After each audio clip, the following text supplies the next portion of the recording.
ਚਾਚਾ ਤੁਸੀਂ ਕਦੀ ਸੁਣਿਆ ਹੀ ਨਹੀਂ ਕਿ ਹਾਲਾਤ ਇੰਨੇ ਖਰਾਬ ਹੋ ਗਏ ਨੇ ਘਰ, ਪਤਾ ਹੀ ਕੋਈ ਨਹੀਂ ਬਸ ਸੁਣਨਾ ਕਿ ਬਸ ਡਾਂਟ ਡਪਟ ਕਰਦੇ ਰਹੀਦਾ ਸੀਗਾ, ਲੇਕਿਨ ਮੰਨਣਾ ਤੇ ਅਗਲੇ ਦੀ ਗੱਲ ਹੈ ਨਾ। ਚਾਚਾ ਇਹ ਮੁੰਡਾ ਅਦੀਲ ਜਿਹੜਾ ਹੈ ਘਰ ਵਿੱਚ ਕੋਈ ਰਾਸ਼ਨ ਰੂਸ਼ਨ ਪਾਉਂਦਾ ਸੀ, ਕੋਈ ਮਹੀਨੇ ਦਾ ਖਰਚਾ ਦਿੰਦਾ ਸੀ, ਪੈਸੇ ਦਿੰਦਾ ਸੀ, ਕੀ ਵਜ੍ਹਾ ਸੀ? ਕੋਈ ਐਡੇ ਖਾਸ ਨਹੀਂ ਸੀ ਦਿੰਦਾ। ਵਿਆਹਿਆ ਵਰਿਆ ਤੇ ਸੀ? ਨਹੀਂ, ਗੈਰ ਸ਼ਾਦੀशुदा। ਗੈਰ ਸ਼ਾਦੀशुदा ਕੋਈ ਰਿਸ਼ਤਾ ਵੀ ਹਾਲੀ ਕੋਈ ਨਹੀਂ ਹੋਇਆ ਸੀ? ਨਹੀਂ ਨਹੀਂ ਹਾਂ ਨਹੀਂ ਹਾਲੀ ਕੋਈ ਗੱਲਬਾਤ ਕੋਈ ਨਹੀਂ। ਤੇ ਇਹ ਜਿਹੜੀ ਬੱਚੀਆਂ ਨੇ ਇਹਨਾਂ ਦੇ ਕੋਈ ਰਿਸ਼ਤੇ ਮਿਸ਼ਤੇ ਹੋਏ ਸਨ? ਨਹੀਂ, ਇਹ ਵੀ ਕੁਆਰੀਆਂ ਸੀ, ਕੋਈ ਰਿਸ਼ਤਾ ਨਹੀਂ ਸੀ ਹੋਇਆ। ਜਿਹੜੀ ਬੱਚੀਆਂ ਦੀ ਸ਼ਾਦੀਆਂ ਹੋਈਆਂ ਇਹਨੂੰ ਆਪਦੇ ਆਪਦੇ ਘਰ ਵਾਲੀਆਂ? ਉਹ ਆਪਦੇ ਘਰ ਵਾਲੀਆਂ। ਤੇ ਚਾਚਾ ਮੋਬਾਈਲ ਦੀ ਬਲਾ ਘਰ ਬੜੀ ਕਦੋਂ ਸੀ? ਇਹ ਮੋਬਾਈਲ ਵਾਲੀ ਬਲਾ ਆਈ ਕਦੋਂ ਘਰ? ਇਹ ਤੇ ਫਿਰ ਕਾਫੀ ਮਤਲਬ ਕਿ ਵੀ ਅਸੀਂ ਇਹ ਲੈ ਕੇ ਤੇ ਆਪ ਹੀ ਦਿੱਤੇ ਸੀ? ਮੇਰੀ ਗੱਲ ਅਸੀਂ ਮੋਬਾਈਲ ਖਰੀਦਦੇ ਆ, ਹੁਣ ਘਰ ਵੀ ਤਾਂ ਰਾਬਤਾ ਕਰਨ ਲਈ ਦੇਣਾ ਹੀ ਹੈ ਨਾ। ਕੋਈ ਸਬਜ਼ੀ ਦੀ ਜ਼ਰੂਰਤ, ਕੋਈ ਮਹਿਮਾਨ ਆ ਗਿਆ, ਕੋਈ ਚਾਹ ਪਾਣੀ, तो फिर राबता करना कि फलाना मेहमान आया या हांडी पकानी है, जल्दी हांडी पका दो। मजबूरी है देना, मजबूरी है, उस पर गुजारा नहीं है, गल ही नहीं हो सके। No no no. ते उसे फोन ते टिकटॉक बनदे सन? 2 साल तो बच्चियां टिकटॉक बना रही हैं उधर। 2 साल तो नहीं, बस ठीक है। बहरहाल बनाउंदियां सीगियां, भाई ने मना कीता, नहीं हटियां। कोई 8-10 वारी मना कीता, नहीं हटियां। फिर गैरज च आके ना उसने एक कदम उठाया। ਤੁਸੀਂ ਮੁਤਮਈਨ ਹੋ ਕਿਸ ਚੀਜ਼ ਤੇ? ਇਸ ਵਾਕਿਆ ਤੇ ਮੁਤਮਈਨ ਕੀ? ਮੁੰਡੇ ਕੋਲ ਰਾਹ ਕੋਈ ਨਹੀਂ ਸੀ ਹੋਰ? ਮੁੰਡੇ ਬਸ ਅੱਜ ਕੱਲ ਦੇ ਬੱਚੇ ਨਹੀਂ ਸੁਣਦੇ। ਮੁਤਮਈਨ ਕੀ ਹੋਣਾ? ਮੇਰਾ ਤੇ ਨੁਕਸਾਨ ਹੋ ਗਿਆ ਨਾ, ਬਹੁਤ ਵੱਡਾ ਨੁਕਸਾਨ ਹੋ ਗਿਆ ਚਾਚਾ। ਮੈਂ ਨੁਕਸਾਨ ਕਰਾ ਕੇ ਮੁਤਮਈਨ ਕਾਹਦਾ? ਬਹੁਤ ਮੈਂ ਨਹੀਂ ਮੁਤਮਈਨ, ਹੈ ਗਲਤ ਆ। ਤੇ ਬਕਾਇਆ ਦੂਸਰਾ ਹੈ ਕਿ ਵੀ ਪੰਜਾਬ ਪੁਲਿਸ ਨੇ ਸਾਡੇ ਨਾਲ ਬੜਾ ਅੱਛਾ ਤਾਬਨ ਕੀਤਾ, DPO ਸਾਹਿਬ ਨੇ ਬੜਾ ਅੱਛਾ ਤਾਬਨ ਕੀਤਾ ਤੇ ਸਾਡੇ ਲਈ ਸਾਨੂੰ ਕੋਈ ਮੁਸ਼ਕਲ ਨਹੀਂ ਉਹਨਾਂ ਨੇ ਸਾਡੇ ਸਾਹਮਣੇ ਖੜੀ ਕੀਤੀ। ਤੇ ਨਾ ਪੁਲਿਸ ਵਾਲਿਆਂ ਨੇ ਨਾ DPO ਸਾਹਿਬ ਨੇ ਸਾਡੇ ਨਾਲ ਕੋਈ ਬਦਤਮੀਜ਼ੀ ਕੋਈ ਨਹੀਂ ਕੀਤਾ। ਰੋਲੇ ਕੁਲੇ ਲੋਗ ਹੋ ਭਾਜੀ। ਹਾਂਜੀ, ਤੁਹਾਡੇ ਤੇ ਅਜ਼ੀਅਤ ਆਪ ਕਰ ਰਹੀ ਹੋਈ, ਅੱਲਾ ਮਾਫ। ਜੀ ਜੀ ਬਿਲਕੁਲ। ਮਿਲਤੇ ਬ੍ਰੇਕ ਕੇ ਬਾਅਦ। ਅਮਾ ਇਸ ਟਾਈਮ ਹੁਣੇ ਵਾਕਿਆ ਹੋ ਗਿਆ, ਕੱਲ ਨੂੰ ਚਾਚਾ ਆਂਦਾ ਤੁਹਾਨੂੰ, ਚਾਚਾ ਆ ਕੇ ਕਹਿੰਦਾ ਕਿ ਸ਼ੋਦੀਆਂ ਮਰ ਗਈਆਂ ਜਿੰਨਾ ਮਰਨਾ ਸੀ ਤੇ ਹੁਣ ਜਾਂਦਾ ਕਰੀਏ, ਮੁੰਡੇ ਨੂੰ ਵਾਪਸ ਲੈ ਆਈਏ। ਤਿਆਰ ਹੋ? ਕਦੋਂ ਲਿਆਣਾ? ਜਦੋਂ ਲਿਆਉਣਾ ਹੋਇਆ ਦੱਸਾਂਗਾ ਜੀ। ਜਦੋਂ ਅਸੀਂ ਰਿਲੈਕਸ ਹੋ ਜਾਾਂਗੇ ਨਾ, ਅਜੇ ਜਿੰਨੀ ਟੈਨਸ਼ਨ ਖਤਮ ਹੋ ਜਾਏਗੀ ਬਾਅਦ ਚ ਦੇਖਾਂਗੇ। ਕੋਈ ਸਾਲ 2 ਸਾਲਾਂ ਬਾਅਦ ਇਸ ਮੌਜੂ ਤੇ ਸੋਚਾਂਗੇ। ਕੋਈ ਮੁਲਾਕਾਤ ਕੀਤੀ ਉਸ ਤੋਂ ਬਾਅਦ ਮੁੰਡੇ? ਨਹੀਂ, ਅੱਜ ਹੀ ਚਲਾਨ ਹੋ ਕੇ ਗਿਆ। ਨਹੀਂ ਆਮਾ ਸਾਮਾ ਹੋਇਆ ਮੁੰਡੇ ਨਾਲ? ਹਾਂ, ਥਾਣੇ ਜਾਂਦੇ ਰਹੇ, ਗੱਲਬਾਤ ਹੋਈ ਹੈ? ਹਾਂਜੀ। ਕੀ ਕਹਿੰਦੇ? ਉਹ ਇੰਨਾ ਟਾਈਮ ਨਹੀਂ ਦਿੰਦੇ ਹਵਾਲਾਤ ਦੇ ਵਿੱਚ ਕਿਸੇ ਨੂੰ ਗੱਲ ਕਰਨ ਕੋਈ ਆਮਨਾ ਸਾਹਮਣਾ ਤੇ ਹੋਇਆ ਹੋਏਗਾ ਨਾ, ਸਲਾਮ ਦੁਆ ਤੇ ਹੋਈ ਹੋਇਆਗਾ। ਸਲਾਮ ਦੁਆ ਹੋਈ ਆ। ਕਹਿੰਦਾ ਮੁੰਡਾ ਉਹ ਇਹੀ ਮੈਨੂੰ ਕਹਿੰਦਾ ਕਿ ਤੂੰ ਥਾਣੇ ਨਾ ਆਇਆ ਕਰ। ਹਾਂ। ਤੇ ਬਾਕੀ ਉਹ ਮੁੰਡਾ ਮੁਤਮਈਨ ਨੇ ਉਹਨੇ ਜੋ ਕੀਤਾ ਉਹ ਸਮਝਦਾ ਠੀਕ ਕੀਤਾ? ਉਹ ਇਹੀ ਸਮਝਦਾ ਮੈਂ ਸਹੀ ਕੀਤਾ ਜੋ ਕੀਤਾ। ਸਹੀ ਕੀਤਾ। ਤੇ ਸਾਫਜ਼ਾਰਾਂ ਨੇ ਐਡਾ ਵੱਡਾ ਕਦਮ ਉਠਾਇਆ ਤੇ ਉਹਨੇ ਆਪਣੇ ਆਪ ਨੂੰ ਸਹੀ ਕਿਹਾ ਤੇ ਐਡਾ ਵੱਡਾ ਕਦਮ। ਚਾਚਾ ਪਿਸਤੌਲ ਕਿੱਥੋਂ ਆਇਆ ਸੀ? ਇਹ ਕੋਈ ਉੱਥੋਂ ਕਰਾਚੀ ਪਠਾਨਾ ਤੋਂ ਲੈ ਕੇ ਆਇਆ ਸੀ, ਸਬਜ਼ ਮੰਡੀ ਚੋਂ। ਯਾਨੀ ਜਦੋਂ ਮੁੰਡਾ ਕਰਾਚੀੋਂ ਟੁਰਿਆ ਹੈ, ਈਦ ਕਰਨ ਆਇਆ ਹੈ ਜੀ, ਮੁੰਡਾ ਉਸ ਟਾਈਮ ਜ਼ਿਹਨੀ ਤੌਰ ਤੇ ਤਿਆਰ ਸੀ ਕਿਵੇਂ ਕਰ ਦਿਆ ਕਤਲ? ਨਹੀਂ, ਉਹਦੇ ਜ਼ੇਨ ਦਾ ਅਸੀਂ ਨਹੀਂ ਕੁਝ ਕਹਿ ਸਕਦੇ। ਤੇ ਫਿਰ ਉਹ ਪਿਸਤੌਲ ਕਿਵੇਂ ਆਇਆ ਸੀ ਘਰ? ਉਹ ਖੁਦ ਲੈ ਕੇ ਆਇਆ ਨਾ ਉੱਥੋਂ। ਨਵਾਂ ਲਿਆ ਸੀ? ਇਹ ਨਹੀਂ ਮੈਨੂੰ ਪਤਾ, ਮੈਨੂੰ ਤੇ ਉਦੋਂ ਪਤਾ ਲੱਗਿਆ ਜਿੱਦਣ ਵਾਕਿਆ ਹੋਇਆ। ਉਹੀ ਕਹਿ ਰਿਹਾ ਨਾ ਉਹਦਾ ਕੋਈ ਲਾਇਸੈਂਸ ਨਾ ਕੋਈ ਉਹ ਅਸਲਾ, ਉਹ ਤਾਂ ਗੈਰ ਕਾਨੂੰਨੀ ਅਸਲਾ ਸੀ। ਉਹ ਲੈ ਕੇ ਆਇਆ ਤੇ ਕਿਸੇ ਕੰਮ ਕਾਣ ਪਾਰੋਂ ਹੀ ਲੈ ਕੇ ਆਇਆ ਨਾ। ਤੁਹਾਨੂੰ ਦੱਸਦਾ ਨਾ, ਬਿਲਕੁਲ ਉਹਨੂੰ ਹੀ ਪਤਾ। ਮੁੰਡਾ ਜਦੋਂ ਘਰ ਆਇਆ ਸੀ ਕੋਈ ਉਹਦੇ ਤੇਵਰ ਬਦਲੇ ਬੁਦਲੇ ਲੱਗਦੇ ਸਨ ਕਿ ਤਾਬੇਦਾਰ ਸੀ? ਉਹ ਠੀਕ ਸੀਗਾ, ਬਿਲਕੁਲ ਸਹੀ। ਖਾਸਾ ਸਦਾ ਖੇਲਦਾ। ਤੁਹਾਨੂੰ ਪਤਾ ਸੀ ਘਰ ਪਿਸਤੌਲ ਆਇਆ? ਨਹੀਂ ਸਾਨੂੰ ਨਹੀਂ ਪਤਾ। ਚਾਂਦ ਰਾਤ ਤੂੰ 2 ਤਾਰੀਖ ਤਾਈਂ ਵਾਵਾ ਦੇ ਨੇ। ਉਹਨੇ ਕਿਹੜਾ ਘਰ ਰੱਖਿਆ ਹੋਣਾ, ਕੀ ਪਤਾ ਕਿੱਥੇ ਫੜਾਇਆ ਹੋਇਆ ਸੀ, ਕਿੱਥੇ ਨਹੀਂ ਦਿੱਤਾ। ਯਾਨੀ ਕੋਈ ਹੋਰ ਵੀ ਨਾਲ ਹੋ ਸਕਦਾ ਹੈ ਜਿਹਨੂੰ ਪਿਸਤੌਲ ਫੜਾਇਆ ਹੋਇਆ ਸੀ? ਕੀ ਪਤਾ, ਨਹੀਂ ਪਤਾ, ਉਹ ਤੇ ਨਹੀਂ ਪਤਾ। ਹਾਂ, ਅੱਲਾ ਨੂੰ ਜਾਣਦੇ ਨਹੀਂ, ਅਸੀਂ ਕਿਉਂ ਝੂਠ ਮਾਰੀਏ। ਹਾਂ, ਘਰ ਨਹੀਂ ਉਹਨੇ ਰੱਖਿਆ। ਘਰ ਪਿਸਤੌਲ ਨਹੀਂ रखा? नहीं।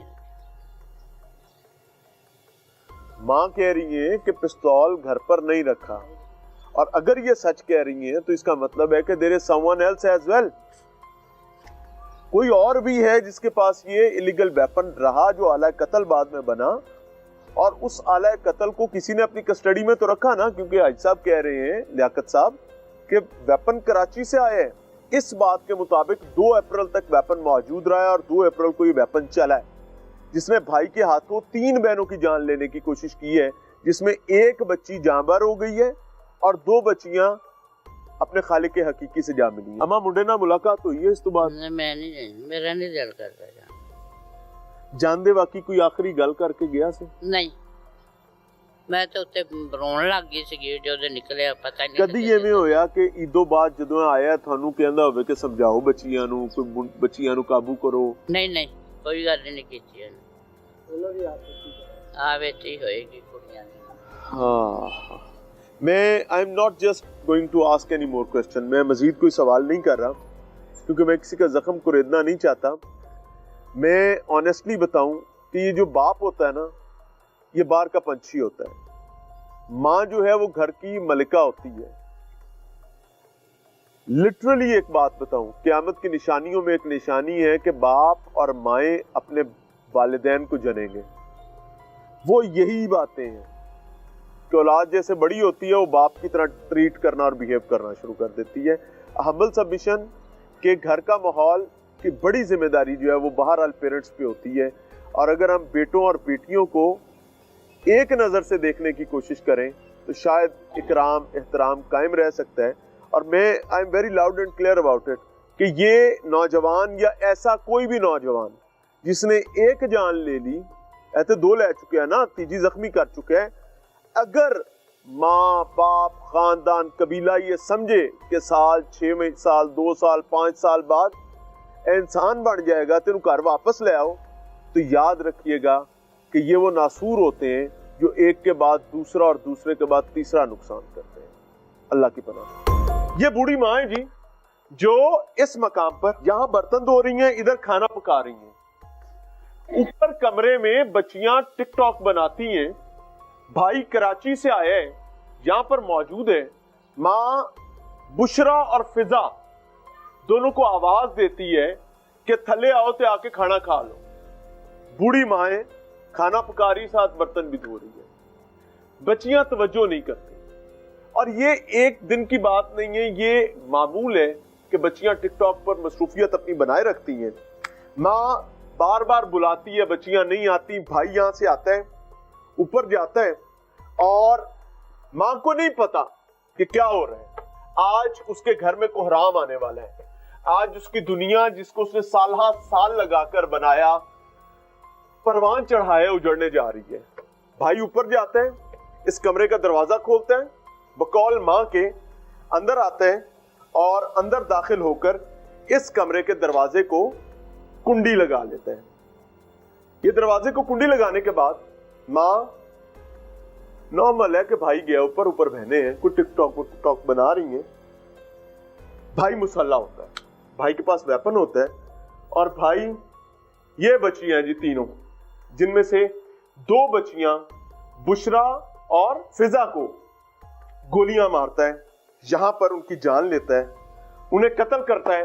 ماں نیچے سے گولی کی آواز سنتی ہے، اوپر بھاگتی ہے، ہانپتی کانپتی بوڑھی عورت اس دروازے کو پیٹتی آ کے کہ کی ہویا، کی کیتا جی، کی ہویا، گولی کتھوں، آواز کتھوں آئی۔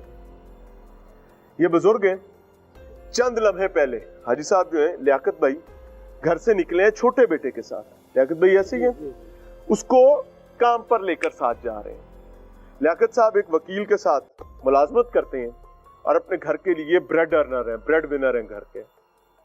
بیٹا یہاں سے نکلا ہے باہر، ماں کے طوطے اڑ گئے دیکھ کے، ماں اوپر چیخ رہی ہے، آہو بکا میں ہے، پریشان ہے کہ میرے ساتھ یہ ہوا کیا ہے۔ بیٹا نیچے آیا، بیٹا نیچے جاتا ہے تو تیسری بہن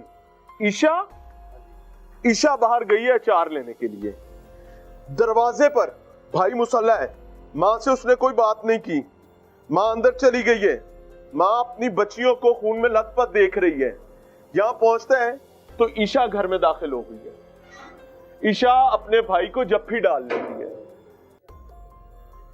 اور بھائی عشا کو اسی قاتل پستول کے ساتھ گولی مارتا ہے جو اس کے بازو میں سے ہوتے ہوئے اس کے ایک گردے میں لگتی ہے۔ اور اس وقت 2 بہنیں جو ہیں وہ اللہ کو پیاری ہو چکی ہیں، اور تیسری بہن چھوٹی بہن عشا جو ہے وہ اس وقت ساہیوال میں اپنی زندگی اور موت کی جنگ لڑ رہی ہے۔ کیوں؟ کیونکہ ان کا بھائی، ان کا محافظ، ان کا نگہبان जिस पर उनको मान था, कहते ने भरावां भैणां दी शान होंदे ने भरा, लेकिन उसको नहीं पता था कि आज इस घर में उस भाई के जरिए क़यामत आने वाली है। इस वक्त उस बच्ची का गुर्दा रिमूव कर दिया गया, तीसरी का, ईशा का, और वो अपनी जिंदगी मौत की जंग लड़ रही है। और ये घर एक सवालिया निशान बना बैठा, और वजह है एक टिकटॉक।